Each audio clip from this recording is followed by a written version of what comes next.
రేవంత్ రెడ్డి సారథ్యంలో కాంగ్రెస్ పార్టీ అధికారంలోకి వచ్చిన తర్వాత నామినేటెడ్ పోస్టుల్ని చాలా మట్టుకు అందరినీ తీసేయడం జరిగింది.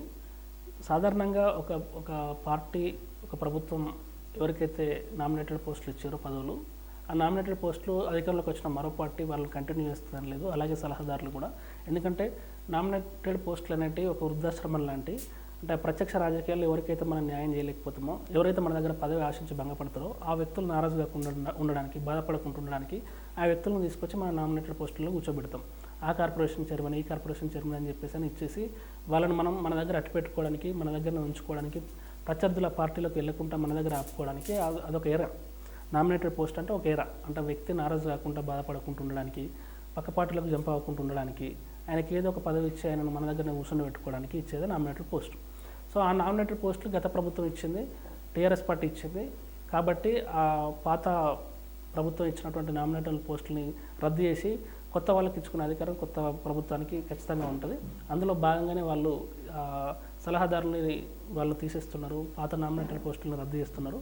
ఇప్పుడు వీళ్ళకు కూడా పదవుల కేటాయింపులో ఇప్పుడు కొంతమంది మినిస్టర్ ఆశిస్తారు, కొంతమంది ఇంకేదో ఆశిస్తారు. లేదంటే గడిచిన 10 ఏళ్లలో కాంగ్రెస్ పార్టీని పట్టుకుని నిలబడ్డది ఎంతమంది, పార్టీకి సేవ చేసింది ఎంతమంది, ఆ పార్టీ విధి విధానాలను జనాలకు తీసుకెళ్ళింది ఎంతమంది, అలాంటి వాళ్ళందరినీ సమీకరించి ఎవరికైతే గడిచిన ఎన్నికల్లో సీట్లు ఇవ్వలేదో, టికెట్లు ఇవ్వలేదో వాళ్ళకు కూడా న్యాయం చేయాలి. కాబట్టి నాయకుల్ని కాపాడుకోవాలి, కాబట్టి వాళ్ళు ఆ క్యాడర్ని కాపాడుకోవాలి, కాబట్టి ఆ క్యాడర్కి న్యాయం చేయాలి. కాబట్టి ఎవరైతే ఈ పాత పోస్టుల నుంచి తీసేశారో మళ్ళీ వీళ్ళ మనుషుల్ని నియమించుకుంటారు.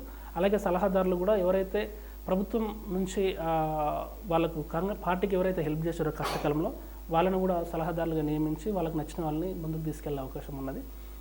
సో ఇదన్నీ కామన్. మళ్ళీ ఈ ప్రభుత్వం వెళ్ళి ఇంకో ప్రభుత్వం వచ్చినా కూడా పాత నామినేటెడ్ పోస్టులు అందరినీ తీసేసి మళ్ళీ కొత్త వాళ్ళని రిక్రూట్ చేసుకుంటారు, పాత సలహాదారులు తీసేసి కొత్త వాళ్ళని రిక్రూట్ చేసుకుంటారు. ఇది ఒక నిరంతర ప్రక్రియ. అది కంప్లీట్గా ఒక పొలిటికల్ ఒక ఆశ్రమం లాంటిది, ఒక అంతే తప్ప దానిలో మనం కొత్త పెద్ద చూడాల్సిన వేరే కోణం ఏం లేదు. దాంట్లో ఏం దుందుడుకు చర్యగా మనం భావించాల్సిన అవసరం లేదు. ఇది ఎవరు వచ్చినా చేసేది కామన్ థింగ్.